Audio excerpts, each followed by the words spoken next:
discuss intussusception. That's also a cause of intestinal obstruction, isn't it? So what happens in intussusception? In intussusception, part of intestine telescopes into the another one, that is proximal intestine that goes inside the distal intestine, telescopes, okay, and that leads to intestinal obstruction. Age group is very common in infants less than 1 year of age. In intussusception is a common cause. Okay, when it occurs in adults, there is usually a lead point. Lead. I will tell you later. So what happens when a proximal part of intestine telescopes into the distal intestine? There are few things you have to understand. You see, can you focus here? You see, the part which goes in is called intussusceptum, okay, and the part in which it invaginates, it's called intussuscipiens. Okay, the part which goes in is intussusceptum, and outside the part in which it goes is intussuscipiens. Okay, here the point which goes inside, the first point is the apex, and at the border of the intussusceptum and intussuscipiens we have the neck of the intestine. So this is the anatomy you have to remember. The part going in is intussusceptum and the part receiving is intussuscipiens. Okay. So what are the types of intussusception? Basically, it can be ileal, ileo-ileal, it can be jejunojejunal, it can be ileocolic, it can be colocolic. Okay, so it can be small bowel intussusception, large bowel intussusception. Small bowel jejunum can go in the jejunum, ileum can go in the jejunum, but the commonest is ileocolic. More than 70% is ileocolic.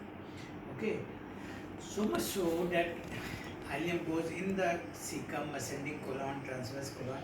It can even come outside the rectum as a prolapse, and then you have to differentiate it from the rectal prolapse, because in intussusception there will be a gap between anal margin and the prolapse segment, whereas in rectal prolapse there will be no gap. Okay.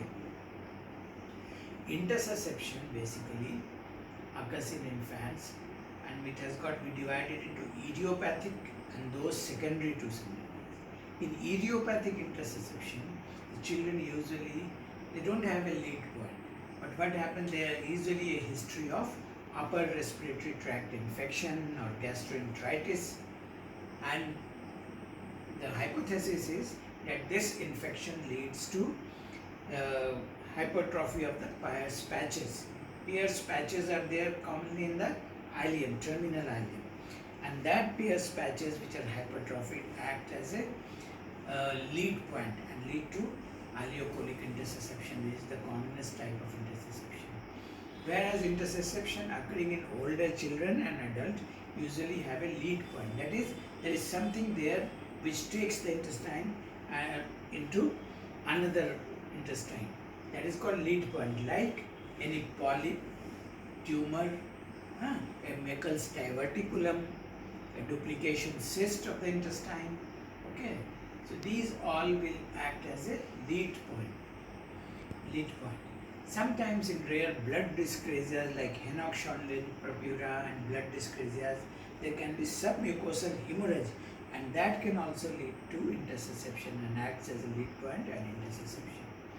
So what are the clinical features of intussusception? Clinical features are typically abdominal pain, vomiting, and passage of red currant jelly. The infant usually have colicky pain. Pain here is colicky. It comes and goes, waxes and wanes. In between the colic, one can palpate the abdomen. There is also vomiting. There is also passage of red currant jelly. That is, the mucosa sloughs, red cells is there, some mucus is there, and that leads to a stool called red currant jelly-like stool. This is classical. Okay, pain, vomiting, and red currant jelly stool. What will you find on examination? Usually, the ileocolic intussusception is there, so the ileum goes in the colon and it pulls it up. So there is empty right iliac fossa. Empty right iliac fossa, filling will be there, and a mass will be felt in the right hypochondrium. A sausage-shaped mass with concavity towards umbilicus. This is characteristic. This is called sign de dance or dance sign. Empty right iliac fossa with mass in the right hypochondrium. A sausage-shaped mass, concavity towards umbilicus is called dance sign. Okay, and patient will, if frequent vomiting is there, he will have fluid and electrolyte imbalance. Okay, so how do you diagnose it? The investigation of choice here will be ultrasound or CT scan. In ultrasound or CT scan, you will get a target sign.